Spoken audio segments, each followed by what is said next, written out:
How different are people's different monologues?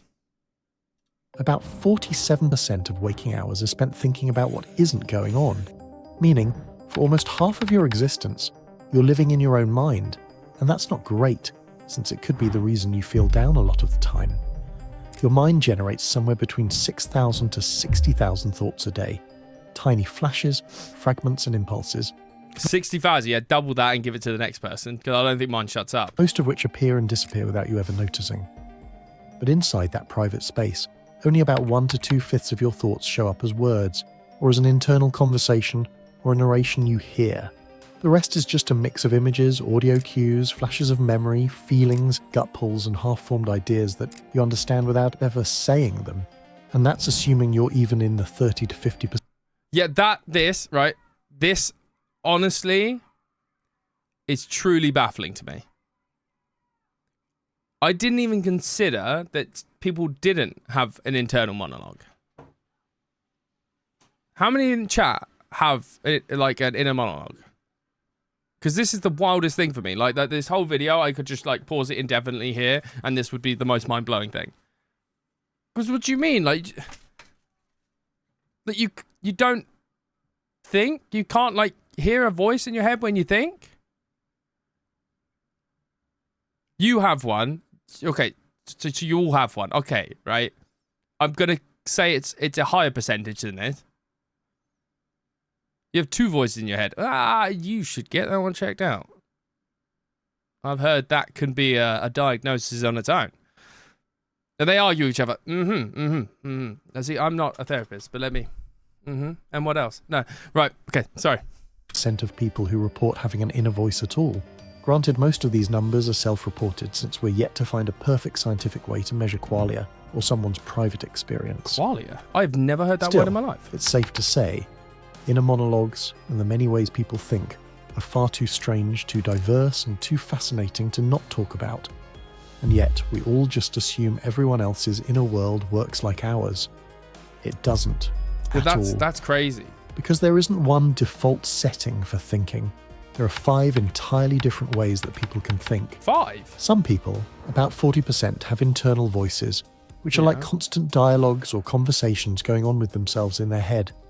They talk to themselves, argue with themselves, rehearse conversations they might never have. And for them, silence isn't real silence. It's just the moment that voice speaks.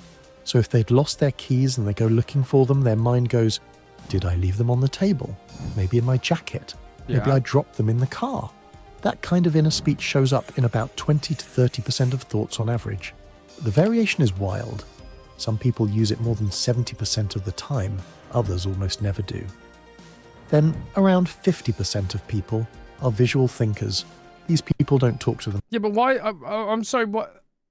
This is like acting like they're like separate entities. Like, you know what I mean?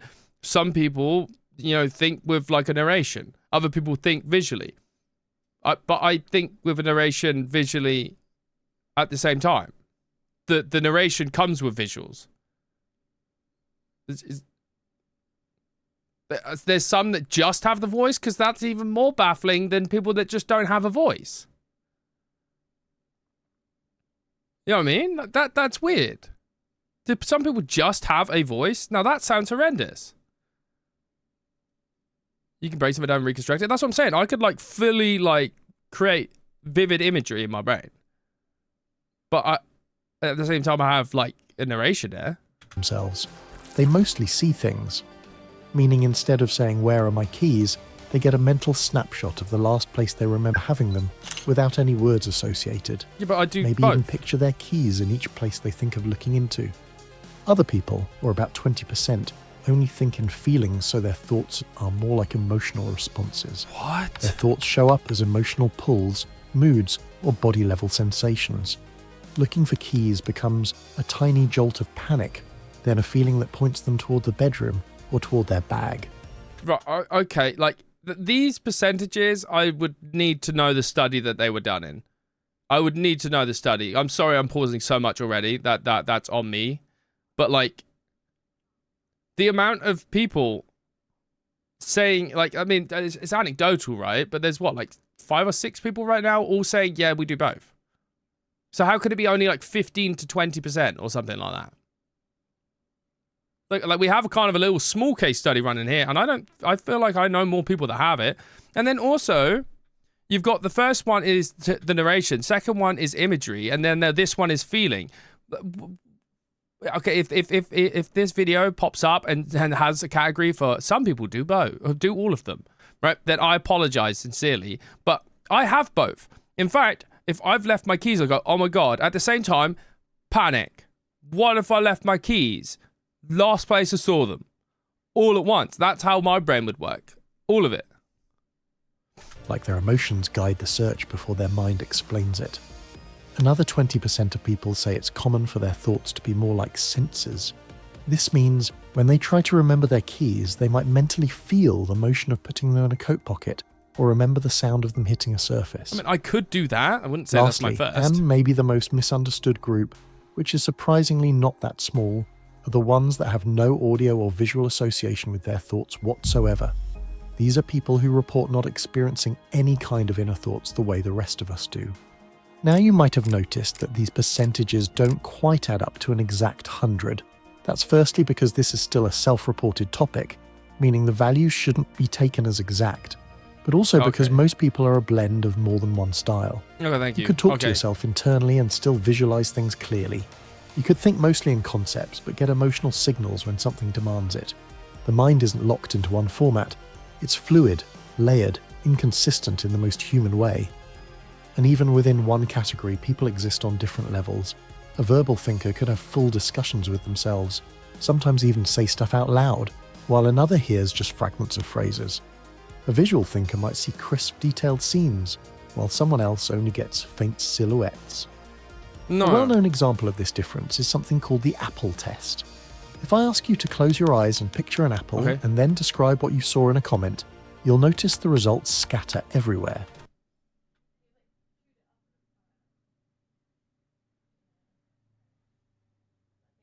I went for a Granny Smith. So it's green, but it's apple-shaped. In fact, I actually got, like, you know, like the ad they do, they spray it with water, so it's got its drops right now. And we got a little stalk poking out. Black backdrop. Yeah, yeah. Wooden little table with it, yeah. I went custom on that. Little Granny Smith. That's crazy, though. Like, how on earth? I can't understand. Like, I feel like that's, like, the default. Surely it's just all of it. I don't understand. Some of you will see it like it's physically there, with perfect textures, shadows, and highlights. Some could even rotate it, move it around. This apple. Some wouldn't even need to close their eyes. Is from an they OLED could do it test that video. easily. Others would get a dim impression, like a low-resolution image. Some only see the word apple, or the idea of one, with no picture at all. And a small portion of people, or apparently 0.8% of you, will see absolutely nothing, a complete absence of imagery. And that's aphantasia, or the inability to form mental images. And what's crazy is that people with aphantasia often don't realize they're different until their 20s or 30s. They hear people say, picture this, and think it's just a figure of speech. When they find out other people actually see images, their whole understanding of reality shifts. Temple Grandin, the famous animal scientist with autism, is on the opposite end. She's a hyperphantasic visual thinker, meaning she's able to have exceptionally vivid mental imagery to the point where it can seem as real as actual sight. She said trying to understand word-based thinkers feels like trying to understand aliens. This is why communication is harder than we think. You might describe something with words, but the person listening might think in pictures. You might give someone directions verbally while their brain wants a map. Teachers explain concepts linearly, while some students only understand them spatially. We think we're speaking the same language, but sometimes we're not even using the same operating system. Oh, do you know what? I was literally going to say that. I was about to hit the start when they said that some people don't have this, some people don't have this. Some people need a software upgrade, because that's what it sounds like. Like, someone is, like, on version 1, and some people are on, like, V5. Like, we've just got, like, the fresh update. Like, Windows XP versus Windows 11 type of thing. Oh, God, and he died. But, sorry, I even dream in different languages like French and German. And the differences don't stop at how we think. It shows in all the weird little things we always could do without really noticing, although they're kind of insane if you think about them, like how almost 80% of us can replay music internally almost perfectly, and how few of us could even hear it so vivid that it's nearly indistinguishable from actual sound. Another thing is how you can talk to yourself in your head in voices you can't even do in real life. Every pitch, no matter how deep or high, accents or tones, are all almost natural to do inside. You could probably even perfectly mimic every person and character you could think of, even if it's a voice you physically can't produce. Yeah, I'd agree with that. It feels like voice acting if you had no limits to what you can do. And this is something over half of us experience. Some people can also feel sensations just by thinking about them. If they think about cold metal, they get a tiny chill on their fingertips.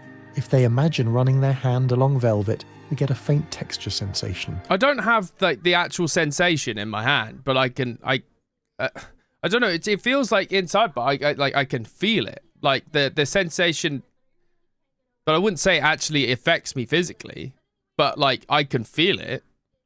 Like if I imagine that right now, I'm like, knowing what it feels like. Will you actually get a physical effect? See, that feels like a disadvantage. What if you think about something painful? Like, I wouldn't want that. Like, no offense. I think that would be kind of bad in a way for me. It happens, yeah, that wouldn't be great. If they see pain, they often can't stand looking because to some level they feel it too. Oh, this shows up in around 15% of people. Let this man talk. And interestingly, those who report this kind of sensory imagination tend to score higher on measures of effective empathy, the kind of empathy that lets you feel what others feel. And if your mind still isn't impressing you enough, you could even train it to use something called the loci method, or a memory palace. It's basically turning information into a route you walk through in your head. You take a place you already know, like the layout of your apartment, and you assign each object or corner to a piece of information you want to remember. It's the standard tool used by competitive memory athletes, not because they're born different, but because this one technique works insanely well. Why has no one told me about this? And I actually now recognize the thing. I swear someone just made like an AI equivalent of this. So like an AI can store memory in the same fashion. But why did nobody tell me this when I was like growing up? Why would you not tell everybody this? This is like a... That sounds great. I could see myself doing that. Like where my tea mugs are. Is you know, that inside I associate that would be where, I don't know, where my phone is in the house. Obviously not one-to-one, but you know what I mean? Like I can remember that by association. In studies where regular people are taught the method, their recall often jumps to several times higher than before, sometimes 5 to 10 times the amount they could remember with repetition alone. And even though it's that effective, barely anyone uses it.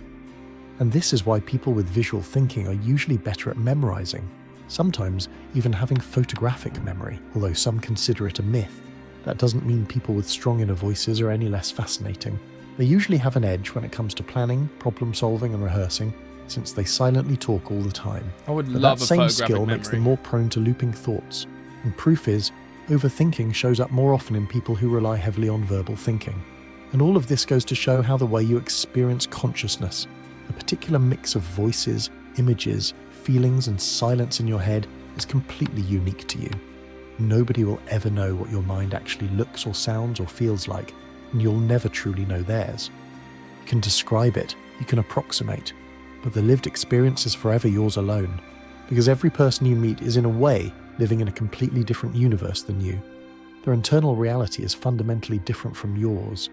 The only life you truly live isn't the one people see from the outside, it's the one inside your head, and it's really humbling to notice that everyone passing you in the street every day has a whole life going on, as special and full as yours.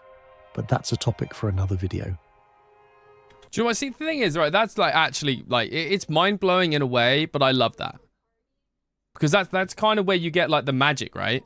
You know, like, person to person. Like, they experience it in a subtly different way. So that's how you get, like, quirks. And those quirks are normally, like, the best things about your friends or the people that you love. Do you know what I mean?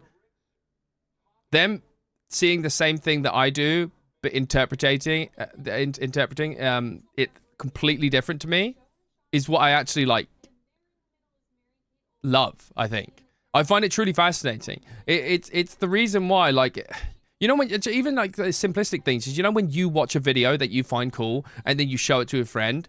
I don't know if I'm like that. It's I'm not watching the video again because I love the video. I'm actually kind of watching their face. Like they normally go, "Why are you looking at me?" Like I actually want to see like your like the micro expressions, because I don't know. I've always found it quite fascinating to like see how they'd interpret something. Like someone else's thoughts are actually like really like impactful for me, which is actually a lot of the time why I get really bummed out when they do something I don't like, because I'm like so in tune with it because I'm fascinated by it. You know what I mean? It's why we like React content. To be fair, I'm the same. I don't watch a lot of React videos, but if there's something that I'm interested about, I have searched reaction followed by, because I'm actually curious to see if the way that I interpreted it is common or completely abstract. And a lot of the times it is, a lot of times it isn't. I think that's actually the beauty of it. You know what I mean?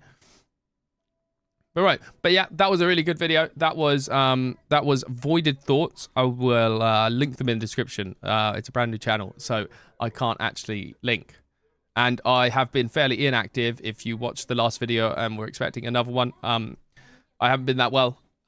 So we're going to get back to it and we'll post more regularly. But I appreciate you guys. Thank you for watching. And if you made it this far, I don't know, comment pineapple or some shit. Cheers. Take care.